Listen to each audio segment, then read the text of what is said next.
Bonsoir à toutes. Chodesh Tov, Umvorach. Je voudrais vous remercier de m'inviter. Remercier Madame Aziza. T'inquiète. Je travaille ici. Et féliciter bien sûr mon oncle Daniel pour cette initiative. C'est vrai que c'est pas facile pour tout le monde de se déplacer et de prendre de son temps pour venir écouter un cours de Torah. Puisqu'avec moi, je sais même pas si ça vaut le coup. En tous les cas, ça va. Faut pas dire ça. Tu vois, les gens ils savent que c'est toi, alors ils sonnent. Elles se battent pour venir, ça sonne de tous les côtés. Waouh, ça sonne. C'est beau. Il a encore plus le trac. C'est beau, bon ça va. Ça va au prochain. Bien.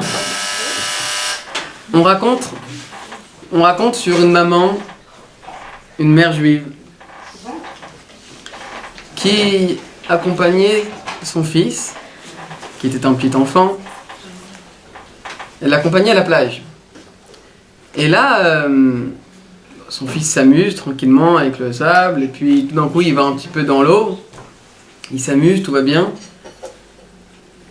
Et voilà que cet enfant commence un petit peu à se faire emporter par les vagues et par le courant de l'eau. Et il s'éloigne, il commence à s'éloigner de la mer, de la plage. Et la mère, qui est en panique, elle peut rien faire pour aider son fils, elle voit son fils s'éloigner, elle a l'impression d'être en train de perdre son fils, elle est comme une folle. Alors elle lève ses yeux vers Hachem, et elle dit Hachem, s'il te plaît, je t'en supplie, sauve mon fils, j'ai toujours été fidèle à toi, je me suis toujours couvert la tête, j'ai allumé mes bougies de Shabbat, j'ai respecté la cacheroute, j'ai prélevé la challah, j'ai tout fait, Hachem, s'il te plaît, sauve-moi. Il est d'accord avec toi. Et il a intérêt. Oui. Et là, par miracle, elle voit son fils en train de nager sur les vagues, comme ça, tel un surfeur. Et il revient vers la plage. Et il se rapproche, ça y est, elle voit son fils, il est sain et sauf. Elle est tranquille, ça y est, elle est soulagée, elle lève ses yeux vers Hachem, elle dit Hachem, merci beaucoup mon Dieu d'avoir sauvé mon fils. Juste une petite précision, je veux pas abuser de ta gentillesse, mais mon fils, quand il est parti, il avait une casquette bleue. Je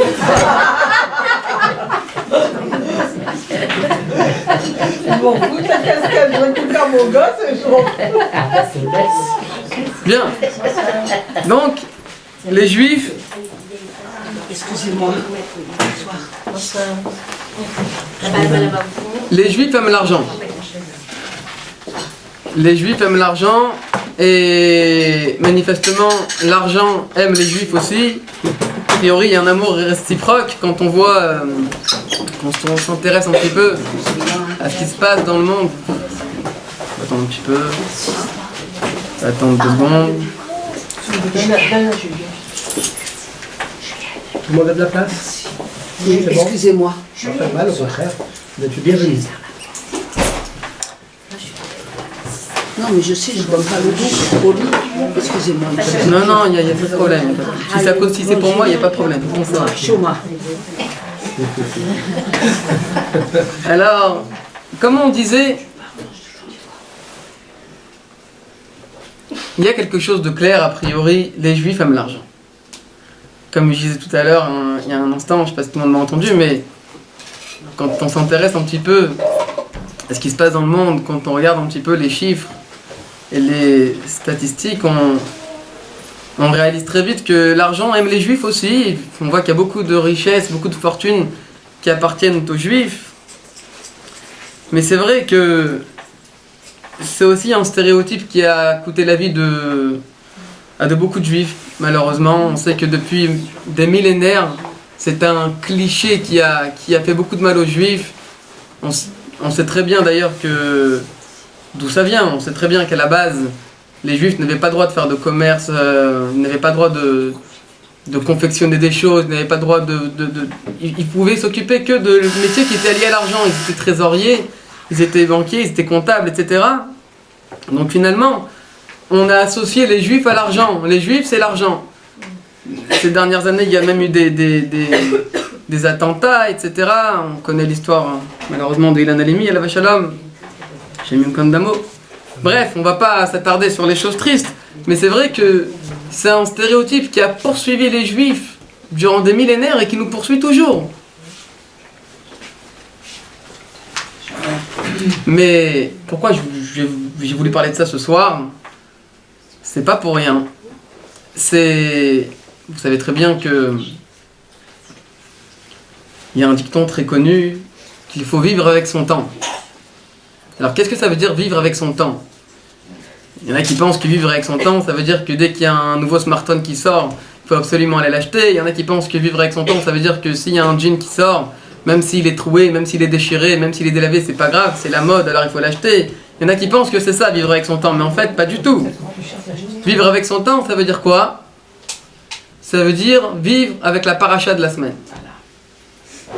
Chaque semaine, on lit une paracha, et vivre avec son temps, ça veut dire vivre avec la paracha, voir comment est-ce que chaque semaine, chaque année, dans chaque époque et dans chaque génération, la paracha nous parle. Elle s'adresse à nous et elle nous concerne à tous individuellement et personnellement. Et qu'est-ce qui se passe dans cette paracha? Alors là, il se passe quelque chose d'extraordinaire qui pourrait quand même nous faire penser que c'est une perche à tendre à tous les antisémites et tous ceux qui pensent que les juifs aiment l'argent et que les juifs n'aiment que l'argent, etc. Parce qu'il se passe quelque chose, un épisode extraordinaire dans la paracha de la semaine. Je ne sais pas si beaucoup ont fait attention ou pas.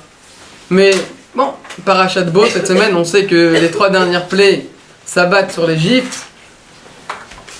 Mais avant la dernière plaie, avant Makat Bechorot, Akadosh Baruch Hu va ordonner aux Juifs d'aller demander aux Égyptiens leur argent. L'argent, l'or, les bijoux, les vêtements. Que les hommes demandent aux voisins, que les femmes demandent aux voisines. C'est Hachem qui demande lui-même que les Béné Israël aillent demander de l'argent aux Égyptiens. Pourquoi? Pourquoi on est à la veille de la sortie d'Égypte? Ça y est, les Juifs sont enfin libres. Ça y est, Bezrat Hachem, ils pourront être un peuple libre. Ils vont aller recevoir la Torah sur le mont Sinaï. Qu'est-ce qu'ils ont de mieux à faire? Je veux dire, est-ce qu'ils n'ont pas quelque chose de mieux à faire plutôt que d'aller maintenant demander de l'argent? D'aller taper aux portes et tendre la main? C'est comme ça qu'Akadosh Baruch Hu éduque le peuple juif? D'aller tendre la main? D'aller demander de l'argent aux gens? Mais ils connaissaient notre nature. Certainement. Ils aiment les sous. Il faut pas être... Enfin, il faut... N'importe quelle personne simple, quand on lit le Chumash, on lit les Psukim, on voit qu'Akadosh Baruch Hu, il leur donne d'Aberna be'ozneam, parle s'il te plaît aux oreilles du peuple et qu'ils aillent demander de l'argent aux Égyptiens. Pourquoi? Pourquoi? Est-ce que est-ce qu'on veut tendre la perche à tous les antisémites pour qu'ils puissent dire, vous voyez, déjà ça fait 3000 ans que les Juifs, ils aiment que l'argent. Bon, qu'est-ce qu'on a à faire la veille d'un si grand départ? Je sais pas moi, aller se tromper au mikvé, aller commencer une chavruta, aller étudier quelque chose, une mitzvah. Non, avant Makat Bechorot, Akadosh Baruch Hu demande aux Juifs, il leur donne aux Juifs d'aller prendre l'argent des Égyptiens. Franchement, c'est totalement incompréhensible.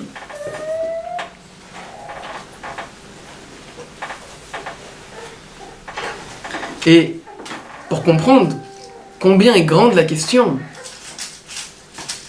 on va s'arrêter sur 3 petites choses, 3 petits événements qui se sont passés dans la Torah.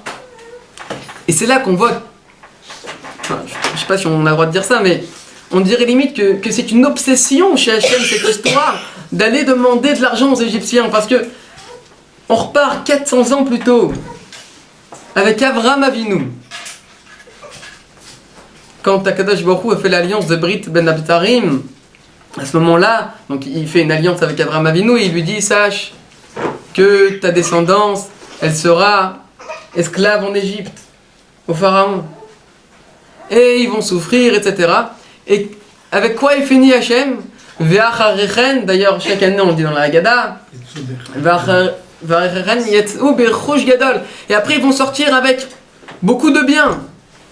Déjà depuis des siècles plus tôt, Akadosh Baruch Hu avait déjà prévu ça. Ensuite, Moshe Rabbeinu, il se présente devant Akadosh Baruch Hu à travers le Sné, à travers le buisson. Et là, déjà, encore une fois, Encore une fois, Kadosh Baruch Hu, il répète ça à Moshe, et il lui dit, tu vas les faire sortir le peuple juif d'Égypte. Et il finit, le passage qui finit avec un terme, alors je l'ai noté, Venitzaltem et Mitzraim. Vous savez ce que ça veut dire? Vous allez dépouiller l'Égypte. Enfin, qu'est-ce qui se passe? Et au cas où Moshe aurait peut-être oublié l'ordre d'Akadosh Baruch Hu, Akadosh Baruch Hu revient à la charge juste avant Makat Bechorot, avant la dixième plaie, celle de la mort des premiers-nés. Il revient pour lui dire, attention, n'oublie pas, hein, il faut aller piller l'Égypte là. Mais qu'est-ce qui se passe avec cette histoire? Pourquoi Kadosh Baruch Hu, pourquoi ça lui tient tellement à cœur que des Juifs aillent demander de l'argent aux Égyptiens? Qu'est-ce qui se passe? On pourrait répondre simplement et dire, bon, écoutez, Kadosh Baruch Hu, il voit que son peuple sort de à peu près un siècle d'esclavage, où ils ont souffert, où ils n'étaient pas payés évidemment, ils n'étaient pas payés mais ils étaient battus par contre. Ils sortent, ils n'ont rien dans les mains, et voilà qu'ils vont maintenant affronter la vie. Alors, il se dit peut-être ça serait pas bon qu'ils sortent avec 0 sous en poche, alors on va leur dire de récupérer des petites choses, comme ça ils pourront démarrer la vie avec quelque chose. Mais c'est impossible de dire une chose pareille. C'est impossible de dire une chose pareille pour la simple et bonne raison, pour 2 raisons en fait. D'abord, Akadosh Baruch Hu, il peut très bien le faire lui-même. Akadosh Baruch Hu, il n'a pas besoin de demander aux Juifs, d'aller demander aux Égyptiens de leur donner leur argent. Il pouvait très bien le faire lui-même. Akadosh Baruch Hu, il a envoyé 10 plaies, et dans les 10 plaies, il aurait très bien pu faire, par exemple, je donne un exemple, n'importe quoi, mais il aurait très bien pu dire que la Makat Bechorot, la mort des premiers-nés, ne s'arrêtera pas tant qu'ils n'auront pas donné tout leur argent. Ça aurait pu être un ordre de Akadosh Baruch Hu, comme ce qui s'est passé dans les 10 plaies, comme ce qui s'est toujours passé. Akadosh Baruch Hu, il n'avait pas besoin de demander aux Béné Israël ça. Pourquoi c'était les Béné Israël qui devaient aller taper aux portes? Pourquoi c'était les Béné Israël qui devaient tendre la main? Et en plus de cela, on remarque quelque chose d'extraordinaire. Pardon. Dans la parachate juste après la parachate Béchalar, quand, donc, je vous remets dans le contexte rapidement, les Béné Israël donc, vont traverser la mer Rouge à pied sec. Ensuite, les Égyptiens vont passer derrière, et puis là, la mer va se refermer sur eux. Qu'est-ce qui se passe à ce moment-là? C'est marqué dans la Torah, Vayassa.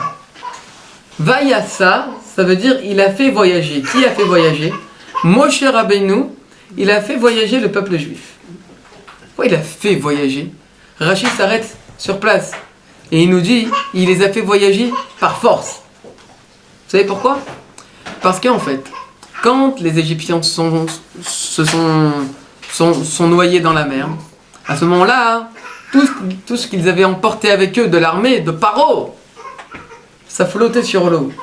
Et là, ce qui flottait sur l'eau, c'était une énorme richesse. Vous imaginez, Paro sort en guerre, avec quoi il sort? Les couronnes, les diamants, les pierres précieuses, tout ce qu'il y a de plus cher. Il faut savoir que Paro, à l'époque, c'était comme... plus que Poutine aujourd'hui, c'était quelque chose d'énorme en termes de richesse. Et qu'est-ce qui se passe? Les Béné Israël, ils ramassent. Bizatayam, c'est ce qu'on appelait Bizatayam, le butin de la mer. Il y avait énormément de richesse et les Juifs ils prenaient. Bon, ça c'était voulu, la Kadosh Baruch Hu, il voulait ça, sauf qu'à un moment donné, ça y est, il fallait y aller. L'Israël il s'arrêtait pas, il prenait jusqu'à que Moshe il a dû les tirer. Vayassa. Donc, de toute façon, Akadosh Baruch Hu avait tout prévu, et Akadosh Baruch Hu savait qu'ils allaient sortir Berouj Gadol. Et en plus, ce qu'ils ont sorti les Égyptiens par l'armée, par le royaume, etc., c'était pas ce que les Juifs ils leur ont demandé juste avant de partir, parce que quand ils leur ont demandé, ils ont dû leur sortir leur vieille bague, ou leur vieux truc pourri, pardon du terme, mais là, c'était vraiment sérieux ce qu'ils avaient à prendre. Donc en vérité, pourquoi tellement Akadosh Baruch Hu il y tenait? Pourquoi Akadosh Baruch Hu tenait tellement à ce que les Béné Israël aillent demander de l'argent des Égyptiens? Et de toute façon, si on réfléchit 2 secondes, genre, Akadosh Baruch Hu il se soucie des Béné Israël et il veut pas que les Béné Israël ils démarrent la vie avec 0 sous en poche. C'est ce qu'il y a. Akadosh Baruch Hu, il a fait tomber de la manne du ciel, il aurait pu faire tomber de l'argent du ciel. Qu'est-ce qu'il y a en théorie? Hachem, il peut tout faire. C'est quoi le problème? Il faut qu'Hachem, il a besoin que les Bnei Israël aillent demander de l'argent aux Égyptiens. Ça tient pas la route. Bien. Il y a des réponses là? Première question. Deuxième question. Et là, ça va aggraver le cas des Bnei Israël, je vous assure. Là, c'est chaud. On est déjà bien, pas bien là. Ne vous inquiétez pas. Tout va bien se passer. Là, c'est la solution de gâteau. C'est marqué dans le Chumash. Je suis en train de retrouver le texte parce que quand on dit du Chumash, c'est important de le dire avec exactitude. Vayash Ilum. C'est le mot que je cherchais. Vayash Ilum. Les Bnei Israël, Vayash Ilum, ils ont... Vous savez ce que ça veut dire Vayash Ilum? Vous savez ce que c'est chez Ila en hébreu? Emprunter. Pour ceux qui étudient un petit peu la Mishnah, un Shoel, c'est un emprunteur. Hein, on est d'accord? Chez Ila, c'est un emprunt. Emprunter, par définition, ça veut dire qu'on va le rendre après. Or, les Bnei Israël, quand ils vont emprunter de l'argent aux Égyptiens, Ils vont pas le rendre. ils savent très bien qu'ils vont jamais le rendre, cet argent. On est tous d'accord? Quoi, on est en train de dire là? Kakadosh Baruch Hu, il est en train presque, Chazé Shalom, mais presque Chazé Shalom, d'encourager et d'éduquer les Bnei Israël à l'escroquerie, à la tromperie, Chazé Shalom. Est-ce qu'on peut dire une chose pareille sur Hachem? Évidemment que non. Comment est-ce possible que les Bnei Israël, ils vont voir les Égyptiens en leur disant: tu peux me prêter une bague, s'il te plaît, t'as pas un petit collier à me prêter, je te le rends dans... Enfin, Jamais. soyons sérieux, 5 minutes, jamais. De toute façon, les Égyptiens sont morts. Puis je vais même vous dire quelque chose, vous savez que... Je voulais une hypothèse. Peut-être que Hachem il voulait les tester en leur mettant tout ça devant eux. Ah, mais pourquoi ils voulaient qu'ils prennent? Et il voulait- Ah oui, Mais c'était... comment ils pouvaient vouloir qu'ils prennent? Parce qu'au final, c'est du vol, quoi. Non, moi j'ai voulez une qu'ils volent? proposition. Ça veut dire que- Alors ils leur ont demandé, ils leur ont donné de leur plein gré. Ils leur ont donné de leur plein gré.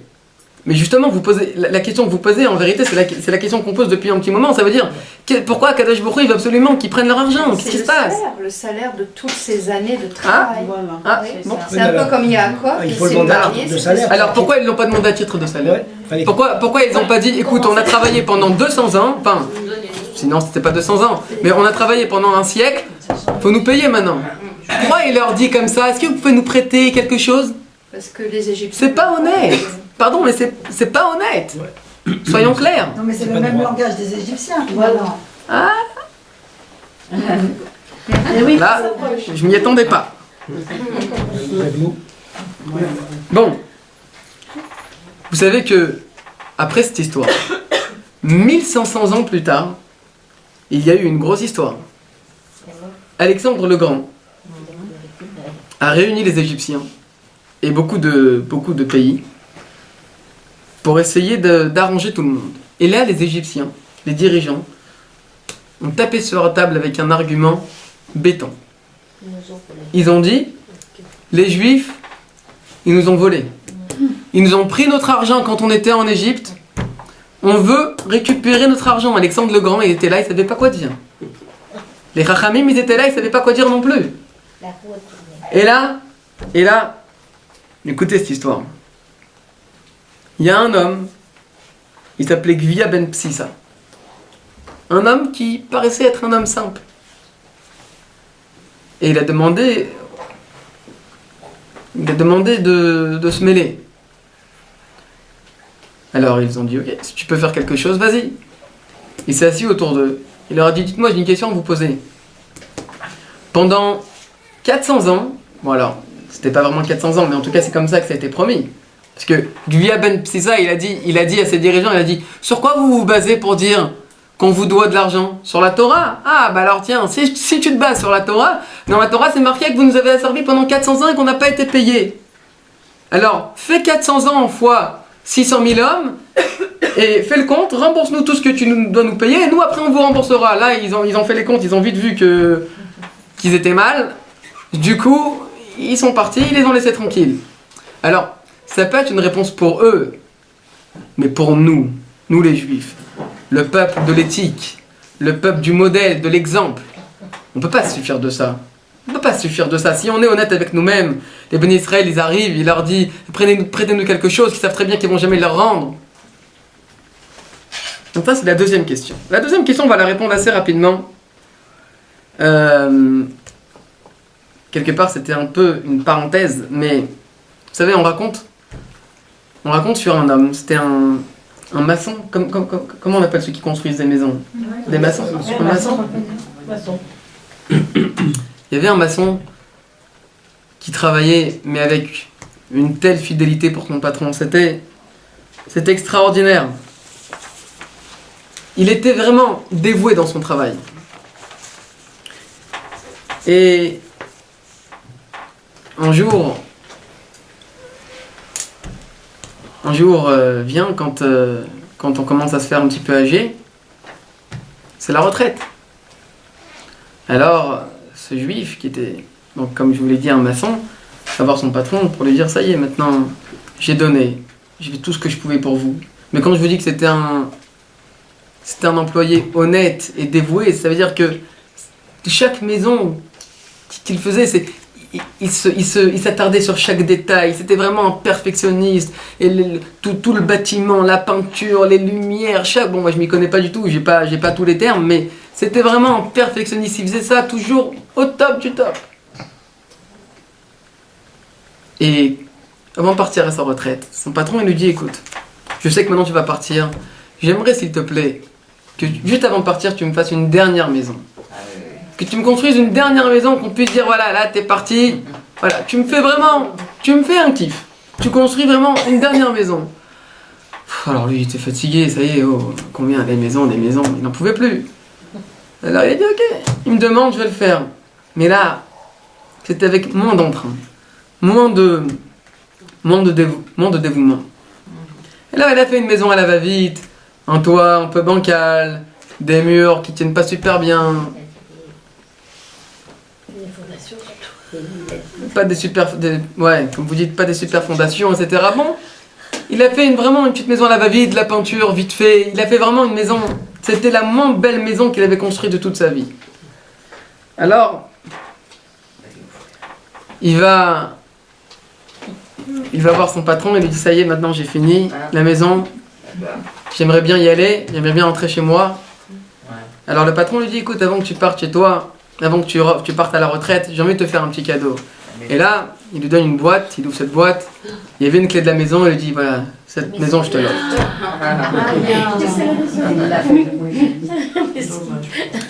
Elle était pas loin de s'écrouler, non? Pourquoi je vous raconte cette histoire? Il avait claqué qui marchait. En vérité, évidemment c'est un machal, mais l'idée est extrêmement profonde. En vérité, on veut expliquer par là que tout ce qu'on fait dans notre vie, c'est pour nous qu'on fait. Et ça, c'est un message qui est extraordinaire parce que quand on parle de Mida Keneged Mida, Shakadosh Baruch Hu, des fois on peut avoir tendance à mal traduire la Mida Keneged Mida. On peut avoir l'impression qu'Akadosh Baruch Hu il punit, qu'Akadosh Baruch Hu Chas v'Shalom limite il se venge. Mais c'est pas ça du tout. C'est pas ça du tout. C'est que notre comportement de tous les jours, nos actions de tous les jours, alors elles auront des conséquences, qu'elles soient positives ou Chas v'Shalom, on ne saute pas, mais ça peut être aussi négatif. Mais tout ce qu'on obtient, c'est par nos actions qu'on obtient ça. C'est pas voulu par quelqu'un d'autre. Ça veut dire que si on va avoir par exemple un respect envers sa femme, alors certainement que les enfants ils vont nous respecter. Si nous on ne respecte pas notre femme, alors forcément les enfants ils vont voir que le père et la mère ils se respectent pas. Alors forcément ils vont pas respecter. C'est pareil à l'école, c'est pareil dans le couple, à la maison, les enfants, c'est pareil partout. Chaque action qu'on fait, on va le récolter. C'est nous qui allons récolter ça, c'est notre vie. C'est nous qui, quelque part, c'est nous qui créons, entre guillemets, notre avenir. Pourquoi je vous dis ça? Ça me fait penser à une petite histoire sympathique. Il y avait un jour un couple, ils se sont un petit peu disputés et ils se parlaient pas. Ça arrive, ça. Un petit peu. Ça peut arriver. Ils se parlaient pas, ils se faisaient la tête. Le père va se coucher le soir. Il s'écrivait, non? Ah. Des SMS. Ah. Mais vous, qu'est-ce que vous avez tout à deviner la suite? Moi je vais y aller. Hein. Non mais je m'étais jamais adressé à un public entièrement féminin, c'est la prochaine. L'intuition. C'est extraordinaire. Alors, comme l'a dit madame, le soir, avant d'aller se coucher, il sait que le lendemain, il a une réunion super importante. Il doit se réveiller à 5h30 du matin. Et il sait que lui, quand il dort, le réveil, il peut mettre 10 réveils, 10 alarmes, le portable, les sonneries les plus angoissantes. Il n'y a pas. Il ne se réveille pas. Il a besoin de sa femme, mais il ne lui parle pas. Qu'est-ce qu'il fait? Il lui écrit un petit post-it. Il lui écrit un petit post-it. Bon, maintenant, il faut que je dise quelque chose. S'il vous plaît, celles qui devinent la suite, ne la dites pas. Au moins, ne la dites pas à voix haute. Parce que là, vous allez me tuer tout mon discours. Alors, il écrit un petit mot, un petit post-it à sa femme, il le met à côté de son coussin. Il lui dit, s'il te plaît, ma chère femme, réveille-moi demain matin à 5h30. Le lendemain matin, il se réveille, 9h du mat. Ah, il est énervé comme tout. Il dit mais pourquoi elle n'a pas réveillé? Elle est méchante cette femme, c'est pas possible. Il s'apprête à s'énerver contre elle. Et puis là, il voit un post-it à côté de son lit. Mon chéri, réveille-toi, il est 5h30.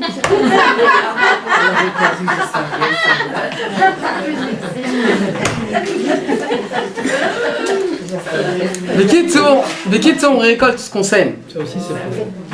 C'est très profond. Parce qu'en fait, c'est ce qui va nous aider à comprendre pourquoi les Juifs, en plus sous l'ordre de Dieu, ont eu besoin de tromper, d'arnaquer un petit peu les Égyptiens. Parce que Paro, c'est justement celui qui s'est comporté avec la plus grande escroquerie envers les Béné Israël. Qu'est-ce qu'il a fait, Paro? Paro, il leur a donné aux Béné Israël Avodat Parer. Avodat Parer. Vous savez ce que c'est Avodat Parer? Avodat Parer, c'est traduit en langage commun, c'est traduit travail forcé. Parer, c'est pas ça. L'explication de Parer telle qu'il l'expliquait dans Rashi, c'est de donner un travail qui sert à rien. Mais c'est même pas ça que j'ai envie de dire. Parer, c'est expliqué dans les Midrashim. C'est quoi? C'est Pérar. C'est quoi Pérar? Pas Pérar, la fleur. P, la bouche, Rar. Rar, c'est-à-dire tendre. C'est quoi la bouche tendre? Mielleuse. Paro, c'est ça. Paro, il est arrivé vers la Béné Israël. Attendez, les Béné Israël, c'est qui les Béné Israël? Les Béné Israël, c'est quand même... Oui, ils étaient 600 000, ils étaient beaucoup les Béné Israël. Qu'est-ce qui se passe? Donc les Béné Israël, ils vont se faire asservir. Vous avez jamais posé la question, qu'est-ce qui se passe avec les Béné Israël? Pourquoi ils acceptent de se faire avoir comme ça et de rentrer en esclavage pour l'Égypte? Alors que les Béné Israël, c'est quand même les enfants de gens... Dieu bénisse qui se laissent pas faire, hein, quand vous voyez ce qui se passe avec Shimon et Lévi, quand vous voyez ce qui se passe. Alors, exactement, Paro au début il est arrivé, il leur a donné un double salaire, il leur payait, mais comme il les payait comme des rois, les Béné Israël leur dit venez, pour chaque brique il leur donnait des dollars, il leur donnait tout ce qu'il fallait. Quand les Béné Israël étaient déjà dedans, il a commencé petit à petit à diminuer le salaire. Après, il a complètement arrêté le salaire. Et après, il les a tapés. Il a mis des policiers, des gardes, etc., des surveillants pour les frapper. Et après, il a demandé de tuer les garçons. Et il a demandé d'assimiler les filles. Il a commencé... après, ça a été l'homme le plus horrible de la terre. Mais enfin, depuis le début, il était horrible. Sauf que les Israéliens ne s'en sont pas rendus compte. Pourquoi ils s'en sont pas rendus compte? Pérar. Parce qu'il a fait l'hypocrite. Il les a trompés. Alors, Akadosh Baruch Hu, il voulait pas que les Béné Israël partent de l'Égypte tant que Paro n'aura pas ressenti ce que c'est de se faire avoir. Et c'est pour ça qu'il a demandé spécialement aux Béné Israël de faire genre qu'ils allaient leur emprunter l'argent. Et si vous regardez bien toute l'histoire de la sortie d'Égypte, c'est un peu une escroquerie. Paro, il va voir Moshe, Moshe, il va voir Paro et il leur dit il faut qu'on parte pour 3 jours. D'où 3 jours? Moshe, il savait très bien qu'il partait pas pour 3 jours, il partait pour la vie.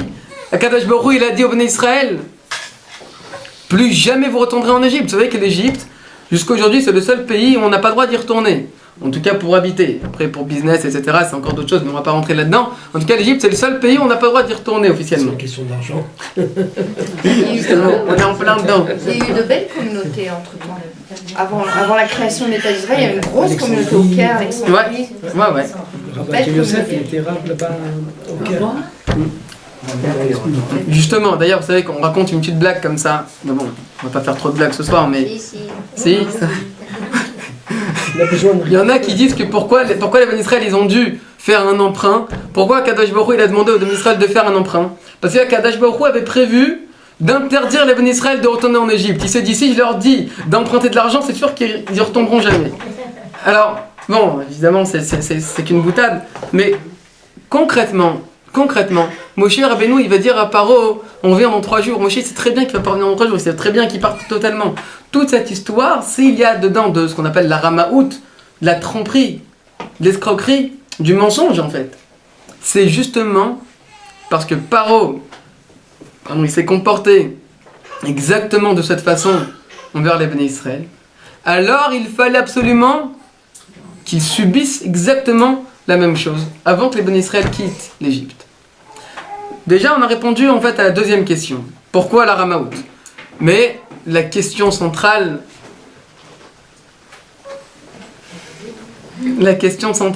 reste toujours, elle est toujours là.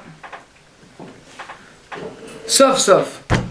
Pourquoi il fallait que ce soit les Bnei Israël qui aillent demander de l'argent aux Égyptiens? Pourquoi les Bnei Israël? Pourquoi Kadosh Baruch Hu l'a pas fait tout seul? Comme il a dit tout à l'heure, Kadosh Baruch Hu il a fait tomber du pain, il aurait pu faire tomber de l'argent. Qu'est-ce qu'il y a? Parce qu'il fallait que l'homme il ait en lui la possession.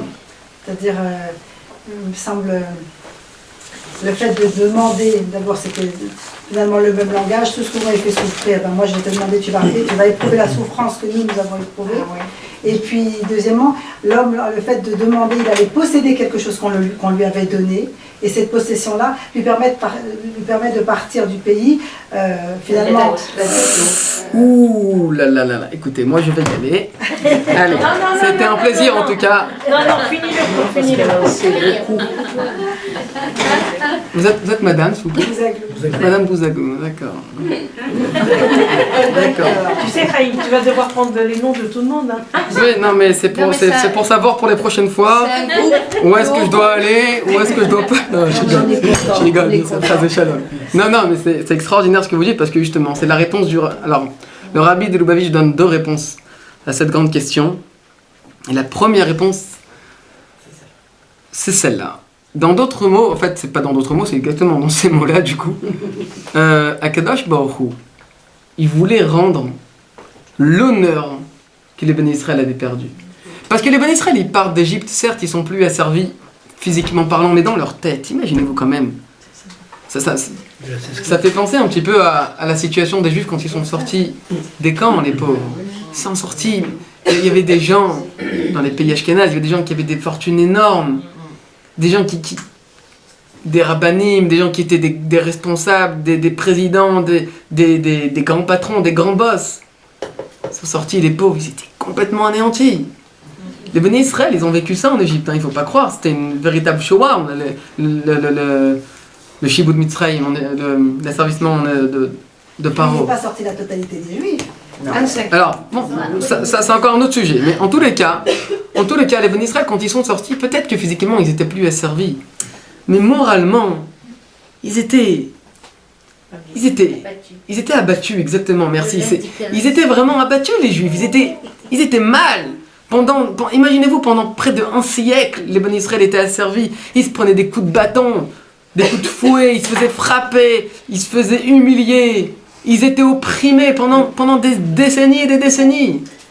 Akadosh Baruch Hu, il s'est dit, je veux pas qu'ils partent comme ça. Je veux leur rendre leur fierté, leur dignité. Je veux pas qu'ils partent d'Égypte comme ça. Je veux que ces mêmes personnes qui les ont frappés, les mêmes personnes qui les ont opprimés, sont les mêmes personnes qui vont les chercher l'argent, qui vont leur donner dans la main l'argent. Ça, c'est ce qu'Akadosh Baruch Hu, il voulait pas que les Bnei Israël ils sortent d'Égypte comme ça. La tête basse. Il voulait pas que les Bnei Israël sortent la tête basse, il voulait qu'ils sortent la tête haute. On leur a demandé de l'argent, finalement, on a obtenu quelque chose d'eux. On s'est pas fait écraser pendant tout le temps. Qu'ils aient quand même une image à la fin. Pas de gens qui sont esclaves et qui obéissent à ce qu'on leur dit, mais qui plutôt, eux, ordonner à des gens qui vont obéir à ce qu'on leur dit. C'est pour ça qu'Akadosh Baruch Hu a tenu réellement à ce que les Bnei Israël demandent l'argent des Égyptiens. Ça, c'est la première réponse. Pourquoi les Bnei Israël, ils n'ont pas fait pareil quand tous nos familles, parce que j'ai à peu près pas tout à fait vécu, mais nos familles en Algérie, ils sont partis sans rien aussi. Écoutez, bon, poser une question difficile, Il mais fallait partir vite, une valise, et le bateau, et encore. il y a de la musique. Qu'est-ce qui se passe? Ah. On aurait pu faire ça aussi. Bon, d'abord, j'ai envie de vous dire deux choses. Premièrement, il y a des choses qu'on ne comprend pas. Il y a des choses qui, nous, en tant qu'humains, on ne peut pas expliquer. Ça fait partie des Cheshbonot, ça fait partie des comptes d'Akadosh Baruch Hu. On ne peut pas tout comprendre. Mais pour quand même garder un aspect positif de ma réponse, j'ai envie de vous dire quand même, si on réfléchit 2 secondes, vous dites qu'ils sont repartis avec rien. Mais aujourd'hui, moi j'ai 25 ans, nos parents, si on réfléchit bien, tous ceux qui sont issus d'Algérie, du Maroc, de la Tunisie, ils se sont certes fait chasser. Aujourd'hui, c'est des docteurs, c'est des avocats, c'est des banquiers. Non, pas tous. Il y a beaucoup, en tout cas beaucoup plus que ceux de mon âge. Ça c'est sûr. D'accord. Il y a beaucoup de grands business. Non mais je suis pas en train. Parce que Je suis juste en train. pour en arriver là, ils ont sué, Mais 100%. 100%. Je suis pas en train de dire que ça a été facile. Je suis en train de vous dire. Voilà. Je suis pas en train de dire que ça a été facile. Je suis en train de vous dire que mine de rien, malgré ces souffrances, malgré tout, ils s'en sont bien sortis. Mais c'est leur mérite. Ça s'appelle la résilience. Le peuple a une force extraordinaire, c'est de rebondir. Mais c'est exactement ça.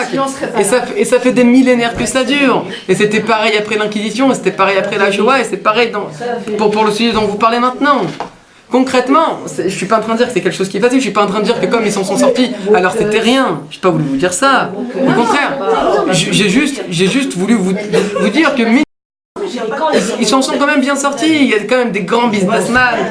Bon, entre le tissu et tous les métiers, au Hachem, je trouve que nos parents, ils gèrent, et même spirituellement parlant, comparé à ce dont ils proviennent, les pauvres et tout ce qu'ils ont vécu, etc. C'est leurs enfants qui ont réussi, c'est pas eux. Eux, ils sont arrivés, ils avaient rien. Non, Donc après, c'est leurs enfants. Et alors, les enfants des parents, c'est pas la réussite des parents aussi? Non mais... Ils ont arrivé, ils ont ramé, ils ont ramé, bien sûr, dans tous les pays. On est d'accord. Mais de toute façon, j'ai envie de vous dire que même si c'est pas eux, mais c'est leurs enfants. Même ceux qui sont sortis, nos parents, ils étaient heureux. On n'était pas en Algérie, au Maroc, on n'était pas avilis comme on était avilis en Égypte. Pour moi, ça n'a rien à voir. Ça n'a rien à voir. Nos parents et nos grands-parents nous disaient que ils avaient heureux, ils avaient ça dépend de ma région. Le fait qu'ils soient dans quelle région. Je sais pas, effectivement, à un moment donné, quand ils sont partis, ça s'est mal passé. Il n'empêche qu'ils ont eu de belles années. Donc, pour moi, ce n'est pas la chose. Après, chacun son ressenti dans sa chair. Bon, de toute façon, voilà. C'est intéressant. Non, mais c'était une parenthèse qui était très utile et je me suis quand même juste permis de vous dire que finalement, c'est vrai que c'est des gens quand même qui finalement se sont battus et... Pardon ? Ah, et finalement, ils ont finalement réussi, et même si c'est peut-être pas eux, mes grands-parents, nos grands-parents, mais c'est leurs enfants, finalement, si des gens qui ont été opprimés, des gens qui se sont fait chasser de leur pays, ont réussi à avoir des enfants qui ont réussi, c'est aussi une réussite pour eux finalement, quelque part. Bien sûr. La réussite des enfants, c'est aussi la joie des parents, non ? On est d'accord ? Bon, bref, en tout cas, le sujet est clos. Enfin, pas clos, mais pour l'instant, en tout cas, parce qu'il faut avancer. On m'a dit 3/4 d'heure, je sais pas, On n'est pas loin. Non, On veut la fin. ça y est. De toute façon, on arrive à la fin. La deuxième réponse que le rabbi nous donne, et ça, c'est une des bases de la chassidoute en général, mais particulièrement de la chassidoute Chabad. Ça se base sur un verset qui est écrit dans le Midrash Rabbah. Nitav Kadosh Baruch Hu liot lo dira betartoni. C'est marqué comme ça dans le Midrash qu'Akadosh Baruch Hu, il a eu une ta'ava. Nitav Kadosh Baruch Hu. Akadosh Baruch Hu, il a eu une ta'ava. Vous savez ce que c'est une ta'ava? Une envie. Pour ceux qui devinent tout.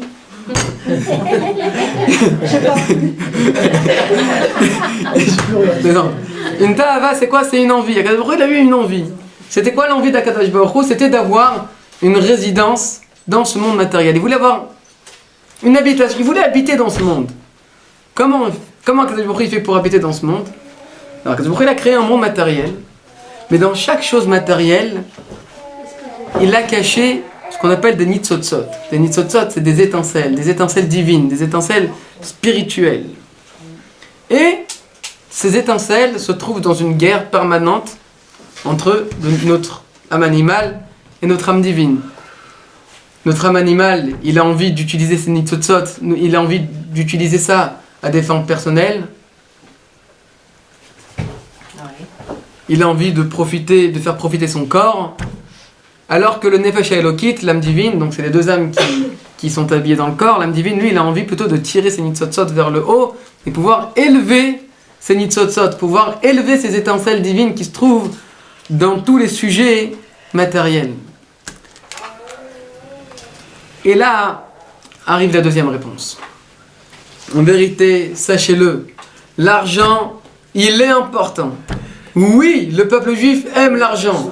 On a besoin d'argent et on a envie d'argent. Mais attention, pas pour se faire du bien, pas juste pour s'éclater, même si ça aussi c'est important. Attention, c'est important ce que je veux dire. Akadosh Baruch Hu, il a mis de l'argent sur la terre parce qu'il a voulu que nous les utilisons dans tous les sujets spirituels possibles. Qu'on va utiliser de l'argent, grâce à ça on va donner de la tzedaka, grâce à ça on va donner le maaser, grâce à ça on va pouvoir éduquer nos enfants, les mettre dans les meilleures écoles juives, dans les meilleures yeshivot, pour pouvoir leur payer les meilleures scolarités, tout dans la spiritualité. Qu'on prenne l'argent qui est matériel, il n'y a rien de plus terrestre que l'argent. Oui, on est tous d'accord. L'argent c'est complètement matériel. On va prendre ce matériel et on va l'élever pour la spiritualité, on va l'élever pour la Torah, on va l'élever pour les mitzvot, on va s'acheter le plus bel étrog, on va s'acheter la plus belle Hanoukia. On va aussi partir en vacances parce que les vacances et les plaisirs matériels, tant qu'ils sont permis bien sûr, ça fait aussi partie du service de Dieu parce que quand on se repose et quand on prend un petit peu de plaisir, ça nous permet ensuite de se recharger, de recharger nos batteries pour pouvoir ensuite faire encore mieux. Mais il ne faut pas oublier le but de notre existence en fait. C'est quoi? C'est de servir Dieu. Mais on doit servir Dieu, bechol meodecha, bechol mamonecha, on doit servir Dieu avec notre argent. Donc oui, on a besoin d'argent, et on aime l'argent, on veut l'argent. Mais pas comme certains, de faire chas v'shalom de l'argent en but en soi. Vous savez c'est quoi le problème de ceux qui font de l'argent en but en soi? En vérité, l'argent, c'est quoi? Un homme, il a envie d'être heureux. Un homme, il a envie de se sentir bien. C'est tout ce qu'un homme, tout ce qu'une personne recherche, c'est de se sentir bien, se sentir heureux, se sentir tranquille. Alors pour ça, donc ça c'est le but. Pour ça, il va se créer des moyens. L'argent, c'est vrai que c'est un bon moyen pour être heureux. Quand un homme il a de l'argent, c'est un moyen pour être heureux. Mais quand dans sa tête, il a décidé que l'argent c'était plus un moyen, mais c'était un but en soi, donc il va oublier le but final, il va oublier le vrai but, son objectif de base, et il va se faire de l'argent une obsession. Le problème, c'est qu'il va se faire de l'argent, et à la fin, il ne sera pas heureux. Il va se rendre compte qu'en fait, son argent ne lui sert à rien parce qu'il n'est pas heureux. Vous comprenez? Ouais. Ça veut dire que l'argent, il est important. Et c'est marqué, quand Akadosh Baruch Hu, il a créé le monde, c'est marqué que Beruach Elokim Merachefet. Oui, Merachefet, dedans il y a Resh Pechet. Resh Pechet, ça veut dire 288. 288, c'est les 288 nitzotzot qu'Akadosh Baruch Hu il a créé dans le monde, à qui il nous a donné les étincelles. Les étincelles divines. Sans m'avoir expliqué. Et oui. Et ces étincelles, elles nous ont été données à nous, le devoir de les utiliser, de les prendre. On en a besoin, pas pour nous, pas pour juste se faire kiffer, pour pouvoir utiliser l'argent et tout ce qui est matériel et l'élever dans la spiritualité, le donner quelque part, le consacrer à Kadosh Baruch Hu, le consacrer à la Torah, au mitzvot et à toute la spiritualité. Et vous savez, on dit comme ça que, pas trop rentrer dans les guématriotes, mais Rapar 288, c'est les Nitzotzot qui ont été créés dans le monde entier. Mais on dit qu'il y a le Erev Rav qui était en Égypte. Rav, c'est Rejbet. Parce qu'en vérité, il y avait 202 Nitzotzot qui se trouvaient en Égypte. Et dans les 202 Nitzotzot qui se trouvaient en Égypte, il y avait justement l'argent. Tout l'argent de l'Égypte, en fait, il était pour nous. Il fallait le prendre. Il fallait surtout pas le laisser aux Égyptiens. Parce que qu'est-ce qu'ils allaient faire avec eux? Qu'est-ce qu'ils allaient faire avec? Ils allaient faire n'importe quoi avec. C'est pour ça qu'Akadosh Baruch Hu, il a trouvé si urgent, la veille de la sortie d'Égypte. La veille de la sortie d'Égypte, Akadosh Baruch Hu, il a trouvé si urgent de demander, d'ordonner aux Juifs de prendre cet argent. Attention, il ne faut pas, surtout pas le laisser aux Égyptiens. Surtout pas, il faut prendre cet argent. Parce que nous, on a une mission. On a une mission. Qu'est-ce qu'ils ont fait avec cet argent? Ils ont construit le Mishkan. C'est quoi le Mishkan? Bon, ils ont aussi fait le veau d'or, mais bon, malheureusement, que voulez-vous, on n'est pas parfait. J'aurais préféré ne pas en parler, mais bon, c'est une autre histoire. En tous les cas, ce qu'il faut retenir de là, c'est qu'avec cet argent, ils ont fait le Mishkan. Vous savez ce que c'est le Mishkan? C'est quoi le Mishkan?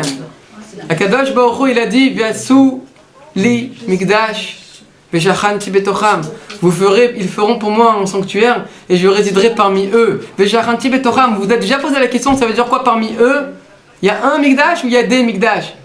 Il y a un Mikdash. Oui, on est d'accord. Alors pourquoi Kadosh Baruch Hu dit V'shachanti betocham? Pour nous enseigner qu'en vérité le Mikdash... S'il vous plaît, ça y est, on a presque fini. S'il vous plaît, je suis là. Merci. Alors, Akadosh Baruch Hu veut nous faire passer un message clair. V'yasu li mikdash v'shachanti betocham, ça veut dire quoi? C'est-à-dire qu'il y a un Mikdash qui est là, le sanctuaire matériel qui se trouve dans le monde. Mais chaque personne à l'intérieur de lui, à l'intérieur d'elle, a le devoir de faire à l'intérieur de lui un Mikdash, un endroit dans lequel Akadosh Baruch Hu pourra y résider. Et c'est ça toute la volonté et tout le désir d'Akadosh Baruch Hu de créer un monde. Toute la raison pourquoi Akadosh Baruch Hu a créé un monde, c'est parce qu'il a voulu avoir une demeure ici-bas. Et dans le bas, il y a quoi? Il y a l'argent. Alors, pour répondre à la question clairement, oui, on aime l'argent. Oui, on a besoin d'argent. La seule différence, et c'est une différence fondamentale, c'est que l'argent qu'on utilise, c'est pas à des fins personnelles. C'est pas parce qu'on a juste envie de s'enrichir et avoir de l'argent et de l'argent. Pas du tout. Si on a envie d'avoir de l'argent, c'est parce qu'on sait que cet argent, il doit nous revenir à nous, parce que nous, on a un but avec cet argent. Nous, on doit faire quelque chose de bien avec cet argent. Je finirai juste avec une petite histoire, j'avais encore d'autres choses, mais il est déjà assez tard. Vous savez, quand l'Admour Hazaken, pour ceux qui ne le savent pas, c'est Rabbi Shneur Zalman, le premier rabbi dans la dynastie de Chabad, il était en Russie, et à la fin de sa vie, a éclaté la guerre entre la Russie et la France, oui. À ce moment-là, l'empereur c'était donc Napoléon. On sait très bien, pour ceux qui connaissent un petit peu l'histoire, que Napoléon, il avait des forces occultes. Des forces spirituelles dans le mal, bien sûr. Hein. Et Rabbi Shneur Zalman, quand il a quitté sa maison, il a décidé de s'enfuir. Alors, il y avait dans la chassidoute à ce moment-là deux tendances. Il y en avait qui disaient qu'il fallait que ce soit la France qui gagne, parce qu'ils se sont dit, Napoléon, il est ouvert, il est bien, il va nous donner du matériel, il aime bien le luxe, etc. Il va nous mettre bien. Et il y avait ceux qui disaient, certes, Napoléon, il va nous mettre bien matériellement, mais Napoléon, qu'est-ce qu'il veut, lui? C'est assimiler les Juifs. On l'a vu avec le consistoire. Je ne suis pas en train de dire que le consistoire est assimilé, mais on a vu ce qu'il a fait. Il a essayé de construire des synagogues qui ressemblent un peu à d'autres choses. Il fait des petits chapeaux, etc. Et qu'est-ce qu'il a cherché, Napoléon, en vérité? Il a essayé d'assimiler les Juifs aux Goïm. C'était ça son but à lui. Et l'Admour Hazaken, lui, il s'est opposé. Il a dit non, il faut que ce soit la Russie qui gagne, parce que peut-être ça va être difficile matériellement. Peut-être qu'on va être... peut-être ça va être dur, mais au moins... spirituellement, ça va être plus facile. Alors, l'Admour Hazaken, il a décidé de partir, il a demandé de rien laisser chez lui. Et quand ils sont partis, l'Admour Hazaken, il a compris qu'il avait oublié quelque chose à la maison. Il est retourné chez lui à la maison, et effectivement, il restait une paire de savates. C'est ça? Une paire de sandales, de savates. Et il l'a récupérée parce qu'il voulait surtout pas que Napoléon y touche à ses chaussures. On peut dire, ça va, qu'est-ce qu'il y a dans des chaussures? Non, Napoléon, il avait une force spéciale dans la spiritualité. et il aurait pu prendre ces nitzotzot et au lieu de les élever, il les aurait Chazé Shalom transformés en mal. Alors le Morzakan il voulait rien lui laisser, il a demandé de tout brûler, et après il a brûlé ça aussi. D'ailleurs sur le chemin du retour, c'est là qu'il a quitté ce monde. Tellement il voulait absolument que tout ce qui est du matériel a priori, il voulait que ça reste dans les mains, dans des mains pures, dans des mains saintes, et que ça n'aille surtout pas dans les mains de la klipa, dans les mains de l'impureté. Alors, pour finir, on sait très bien que tant que Mashiach n'est pas là, alors il y a encore des choses à faire, il y a encore ce travail de Dira Betartonim qui est toujours chez nous. Et la Dira Betartonim, c'est quoi? Finalement, c'est le travail, il est dans ce monde. Ça veut dire, Akadosh Baruch Hu, il nous a créé des hommes sur terre, c'est parce que notre travail il est dans le monde. Notre but, c'est pas de rester constamment à la base. La base militaire, c'est la choule, c'est la yeshiva, c'est le kollel, c'est Bet Midrash, ça c'est la base. Quand on est dans la base, bien sûr, on est protégé, et on est au top, et il faut aussi que même quand il y en a qui aillent au front, eh ben il y en a il faut aussi qu'il y en ait, qui restent à la base. Mais finalement, il faut savoir que ça c'est seulement la base. Mais le vrai but, le but de la création du monde, c'est pas seulement de rester dans la spiritualité, parce que Akadosh Baruch Hu, il a demandé un monde pour qu'il y ait un monde, pour qu'on habite dans le monde, pour qu'on vive dans le monde, pas qu'on s'isole, qu'on se protège et qu'on se mette dans des bunkers. Alors c'est aussi important qu'il y en ait dans les bunkers, attention, c'est aussi important. Mais on doit savoir que finalement le but final, c'est quoi? C'est de pouvoir faire dans ce monde, dans chaque sujet matériel, pas bien sûr des sujets permis, dans chaque sujet matériel, de pouvoir faire une habitation, de pouvoir faire une demeure pour Akadosh Baruch Hu. Et Bezrat Hashem, quand on aura Bezrat Hashem, on voit très bien comment est-ce que si le Rabbi a envoyé plus de 4500 shluchim de par le monde entier, c'est évidemment pour contribuer à cette mission-là, de pouvoir faire que dans chaque endroit dans le monde, il y ait une résidence pour Akadosh Baruch Hu, il y ait ce Mikdash-là, et Bezrat Hashem, qu'on puisse très très vite rencontrer, pas le petit Bet HaMikdash, mais le vrai Bet HaMikdash Ashlishi avec Mashiach, c'est ce qui est notre très prochain. Amen.